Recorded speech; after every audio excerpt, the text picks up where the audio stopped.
Semaine après avoir été arraché à sa maman, mon confrère pédopsychiatre a dit que l'enfant allait bien.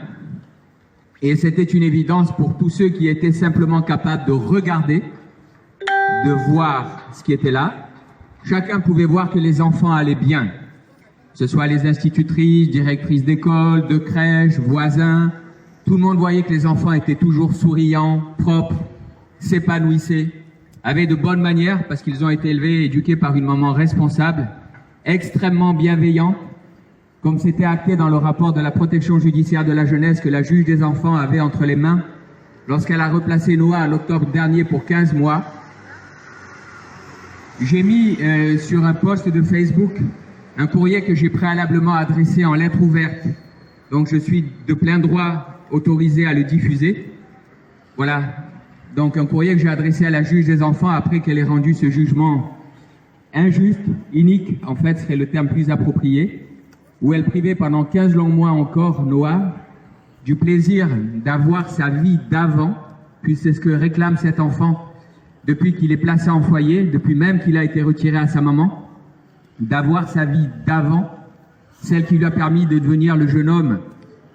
Alors, pas d'être, parce que je vois cet enfant décliner mois après mois, il n'a même plus de psychothérapie alors que ça l'aidait à décompresser un peu, à tolérer l'intolérable, à tenter de supporter l'insupportable, encore une fois d'être en foyer alors qu'il a une maman et son conjoint, moi en l'occurrence, qui l'attendent à la maison pour lui permettre de faire à nouveau une multitude de choses qu'il faisait avant et qu'il aimait faire.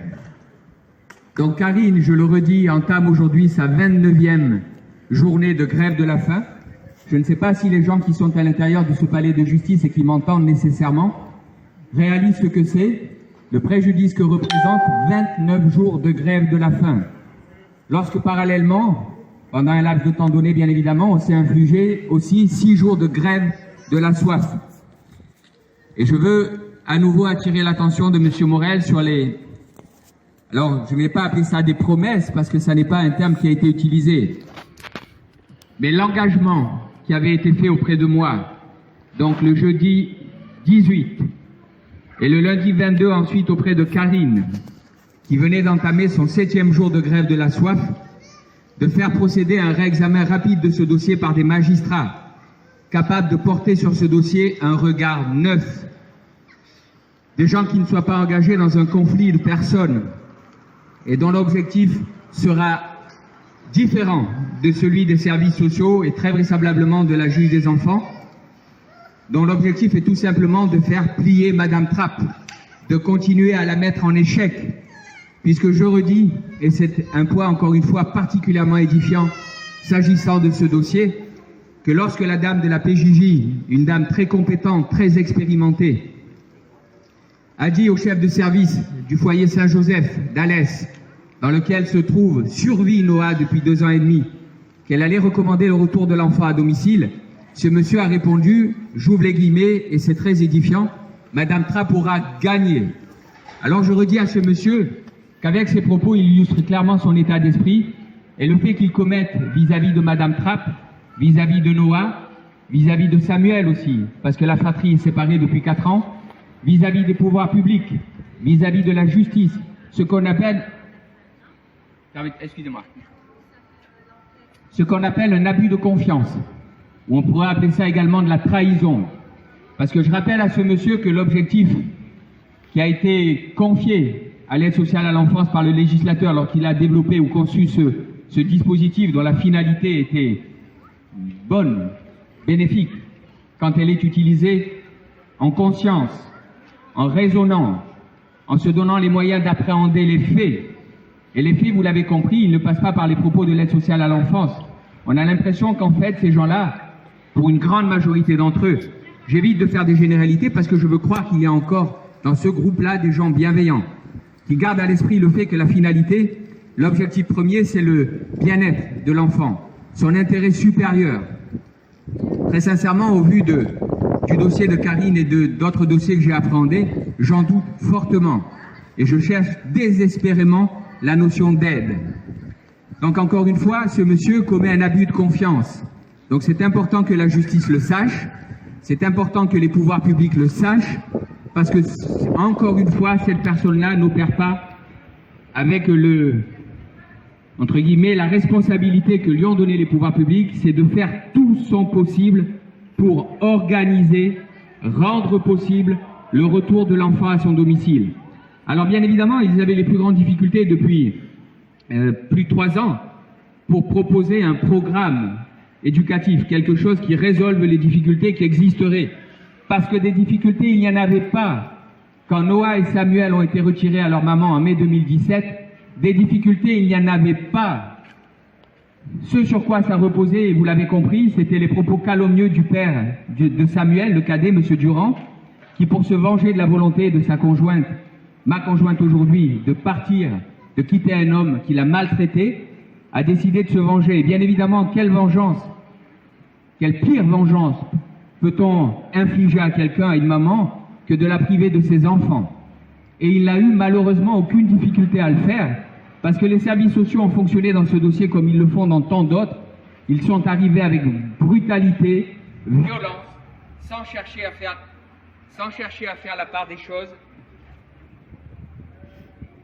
Alors, hop.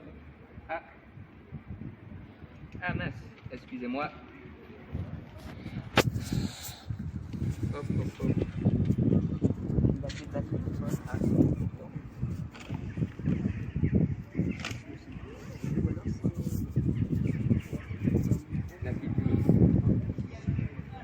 Bon, je suis désolé en fait, mais vous allez voir, j'ai une voix qui porte, donc vous allez pouvoir m'entendre même si la pile du micro semble donner quelques signes de faiblesse.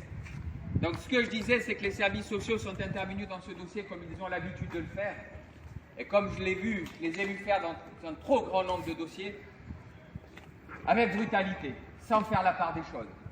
Les propos du papa, dont la famille est originaire de la région, ont, pour la justice, pour la police, pour les gendarmes, semble-t-il, pour les services sociaux, ont été considérés comme l'est la parole de l'ASE trop souvent comme une parole d'évangile. Et la foudre s'est abattue sur Karine et sur Samuel et Noah. Depuis 4 ans, elle se bat pour les récupérer. Il suffit simplement, et c'est ce que j'ai écrit ce matin, au directeur de cabinet, au chef de cabinet, au secrétaire général de l'Élysée, au directeur de cabinet de M. Macron, au chef de cabinet, je leur ai demandé, s'il vous plaît, faites juste une chose. Pour vous, ce sera un coup de fil. Pas grand-chose. Maintenant, je suis conscient qu'ils ont une multitude de choses et de dossiers beaucoup plus importants à traiter. Donnez un coup de fil et chargez quelqu'un de compétent, quelqu'un qui a l'autorité pour le faire, de mettre en œuvre la promesse faite par M. Morel, jeudi 18 et lundi 22, de charger des magistrats capables de poser un regard objectif sur ce dossier. Karine et moi n'avons aucun doute. Si ce travail-là est fait, s'il est fait, les enfants seront de retour au domicile très, très rapidement. Les enfants seront de retour au domicile de leur maman très, très rapidement. On demande juste ça. Maintenant, encore une fois, j'ai le sentiment, et je l'ai écrit, que ma confiance et celle de Karine ont été abusées. Que ce qui a été fait, c'est une manœuvre dilatoire pour gagner du temps, pour éliminer un risque, un danger, parce que bien évidemment, voir une maman extrêmement bienveillante, qui s'est toujours bien occupée de ses enfants, dont les services sociaux eux-mêmes écrivaient qu'aucun danger n'avait été repéré dans le dossier, voir une maman mourir sur les marches du palais de justice de faim et de soif, ça fait désordre. Alors bien évidemment, il fallait l'écarter, ce danger. Mais ce danger, il n'est pas écarté, pour 2 raisons. Parce que je rappelle à M. Morel qu'on meurt d'une grève de la faim. On en meurt. C'est une évolution inévitable. Et même si je la ralentis, le médecin que je suis la ralentit un peu en donnant des vitamines qui servent, que le corps utilise un peu pour produire de l'énergie, quand il a brûlé ses propres tissus, toutes ses graisses de réserve, y compris ce qu'on appelle les graisses nobles, et ses muscles, il n'a rien à brûler, et il meurt. Et cette échéance fatale, elle sera hâtée par le fait que Karine va reprendre la grève de la soif, malheureusement, parce que je ne réussis pas à la dissuader de le faire. J'ai beau lui dire que par son action, elle a déjà démontré que c'était une action juste. Elle a déjà mis l'attention, la responsabilité sur les bonnes épaules. celle de la justice qui maltraite ses droits depuis des années, ceux de Noah et de Samuel, qui refuse de dire le droit, qui refuse de respecter la loi, qui viole la jurisprudence de la Cour européenne des droits de l'homme, pour qui, je le rappelle, une mesure comme celle qui a été mise en œuvre de retrait brutal des enfants doit obéir à un principe qui est celui d'impériosité. Le danger est tel, indiscutable, immédiat, qu'on retire les enfants et là, ça peut être justifié, c'est approprié. Mais là, ça n'est pas le cas. Et il suffit tout simplement d'avoir l'honnêteté de se pencher sur ce dossier et de regarder les faits, d'appréhender les faits, pas les mensonges de l'ASE, comme celle d'un monsieur Camacho, qui, en ma présence et à celle de Karine, viendra, mais alors, avec non, c'est même pas un aplomb, c'est avec un manque d'éthique choquant, de reprocher à Karine de laisser Noah dans une chambre d'hôtel seule, propos mensongers. Mais j'imagine ce qu'elle aurait pu vivre si elle avait été seule, ou ce que vivent les parents qui se voient asséner des mensonges tels que ceux-ci. Ce qui fait qu'on crée dans des dossiers régulièrement des motifs pour continuer à placer les enfants. Mais c'est choquant, c'est intolérable.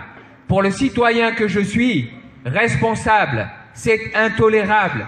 Et je sais que pour vous qui venez soutenir Karine depuis des semaines, c'est tout autant intolérable. Donc j'en ai appelé ce matin à M. Éric Dupond-Moretti, garde des Sceaux, à M. Macron, président de la République, des autorités souveraines qui peuvent demander à la justice de faire son travail et de rendre la justice, de dire le droit. Et si c'est fait, comme s'est engagé M. Morel, vis-à-vis de moi et vis-à-vis de Karine, Samuel et Noah seront de retour auprès de leur maman très vite. Et Karine ne cessera son action que lorsqu'elle aura récupéré Noah, parce que Noah est en foyer et sa place n'est pas en foyer. Sa place est aux côtés de sa maman. Et je vous invite, vous qui êtes dans le palais de justice, qui voulez appréhender la vérité, parce que là on parle de Noah et Samuel, mais ce ne sont pas des objets, ce sont des êtres de chair, avec une âme, des êtres spirituels, qui pensent et qui ressentent, et que vous privez de leur maman depuis 4 ans. Descendez, faites la quinzaine de mètres qui vous séparent du pilier sur lequel j'ai mis les photos de Karine, de Noah et de Samuel, et faites confiance à votre propre jugement. Demandez-vous si vous percevez la moindre notion de maltraitance ou de danger pour les enfants qui sont sur les photos que je mets à votre disposition sur le pilier d'en face. Ayez l'honnêteté et le courage de le faire, plutôt que de regarder une maman agoniser. 29e jour de grève de la faim, 6 jours de grève de la soif qu'elle a interrompu, suspendu sur un mensonge. Est-ce que les mots honneur veulent dire quelque chose pour vous? Merci pour votre attention. Voilà, c'était le docteur Labraise. Maintenant, je vais vous faire voir un peu les photos. Comme ça, vous pouvez vous faire un point vous aussi sur vous. Voilà, je vais vous faire voir tout ça.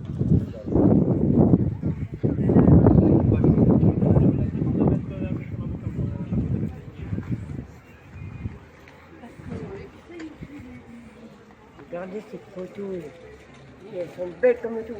Une maman qui ne s'occupe pas de ses enfants, mais oui, mais bien sûr.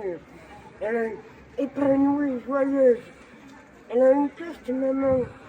Elle a une cœur. Voilà, maintenant ça serait temps que la justice rende son verdict et qu'il rende ses enfants. Voilà. Ah oui, j'ai oublié de vous dire aussi, on place les enfants des mamans qui s'en occupent, mais par contre, on libère des violeurs. Voilà, bon, bonne journée à tous et je vous ferai un direct un peu plus tard. Merci à tout le monde. Bonne journée.